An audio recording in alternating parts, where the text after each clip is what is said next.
The U.S. successfully seized the oil tanker Bella One. It later changed its name to Marinera.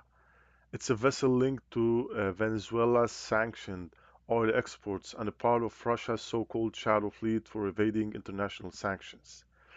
This followed a dramatic weeks-long pursuit across the Atlantic after the tanker evaded a U.S. maritime blockade near Venezuela in late December last year, 2025.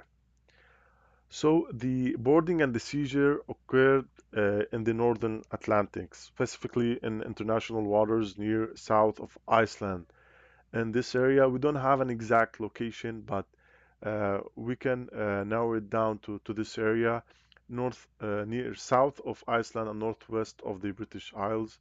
So during this operation, there was a lot of American or U.S. assets used, U.S. Coast Guard, the U.S. CGC Monroe, a lot of U.S. Naval Special Operation Forces. Some reports said that U.S. Navy SEALs they conducted the boarding.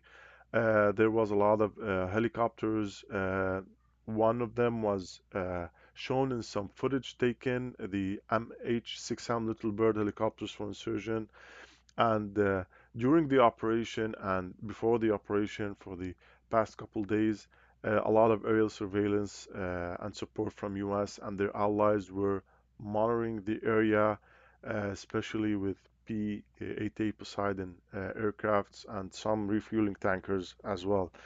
The UK as well, they provided support during the operation, including basing, aerial surveillance, and naval refueling assistance. So this tanker, it originated from Iran, and it attempted to load sanctioned Venezuelan oil, evaded initial U.S. Coast Guard boarding in the Caribbean. They refused to stop while flying with an invalid flag, and later they reflagged to Russia, registered in Sochi, and renamed it to Marinera around the beginning of January 2026. So the US deemed it as stateless due to the false flagging and held a federal court that issued a judicial seizure warrant for sanctions violation. The operation was described as occurring without any incident. The crew did not resist, and no Russian naval vessels were close enough to intervene at the time of boarding. Though there were reports that the Russians they did dispatch some naval vessels and some reports of a submarine, but they probably and obviously they weren't there at the time unless they were, but they chose not to engage in any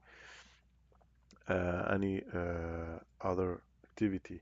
So now the U.S. authorities and mainly the Coast Guard, they're escorting it back to the United States for final disposition, and this crew is subject to potential prosecution and transfer to U.S. jurisdiction if needed.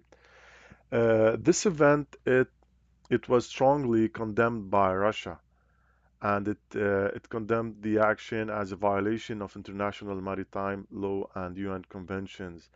The Russian Ministry of Transport called it unlawful force against properly registered vessels.